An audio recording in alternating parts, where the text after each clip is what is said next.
कथा का विस्तृत रूप बहुत समय पहले हिमालय की एक शांत और पवित्र गुफा में महायोगी भगवानते नामक एक सिद्ध तपस्वी निवास करते थे। उनका जीवन मौन, ध्यान और ब्रह्मचिंतन में व्यतीत होता था। उनके चारों ओर का वातावरण इतना शुद्ध था कि वहां आने वाले हर व्यक्ति का मन अपने आप शांत हो जाता था।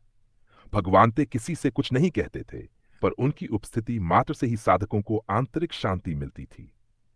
ऐसा लगता था मानो वे स्वयं ब्रह्म के साथ एक हो चुके हों। ब्रह्म राक्षस का आगमन एक दिन आकाश में गर्जन के साथ एक ब्रह्म राक्षस वहां प्रकट हुआ। वह अत्यंत विकराल रूप वाला था। उसके नेत्र अंगार समान लाल, उसकी आवाज से पूरा पर्वत गूंज उठा। परंतु उस राक्षसी रूप के भीतर एक गहरी पीड़ा छिपी थी। वह पहले एक अत्यंत विद्वान ब्राह्मण था, जिसने वेद शास्त्रों का अध्ययन किया था, अनेक यज्ञ किए थे। किंतु अपने जान का अहंकार उस पर इतना बढ़ गया कि उसने सभी से कहा, मैं सबसे बड़ा ज्ञानी हूं, मुझे कोई नहीं सिखा सकता। अपने अभिमान के कारण उसने एक महर्षि का अपमान किया और उस महर्षि के शाप से वह ब्रह्मराक्षस बन गया। ब्रह्मराक्षस की पुकार, वह वर्षों से मुक्ति की खोज में भटकता फिर रहा था। उस दिन जब वह भगवानते की गुफा के पास पहुंचा तो उसे लगा, शायद यही वो संत हैं जो मुझे इस शाप से मुक्त कर सकते हैं। वह गुफा के बाहर खड़ा होकर चिल्लाया, ओपन क्वोट, हे महायोगी भगवानते, मैं मुक्ति चाहता हूं पर कोई मुझे छुड़ा नहीं सकता, क्लोज क्वोट। भगवानते ने धीरे से अपनी आंखें खोली।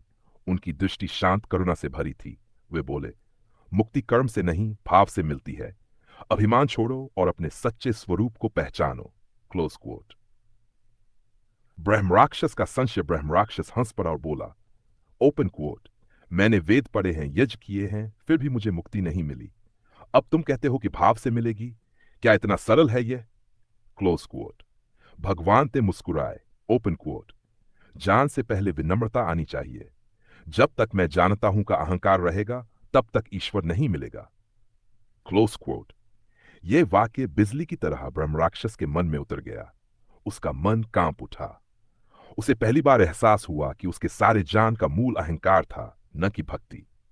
मुक्ति का क्षण वह भगवानते के चरणों में गिर पड़ा और बोला, ओपन क्वोट, हे महात्मन, अब मुझे सच्चा जान दीजिए, क्लोज क्वोट।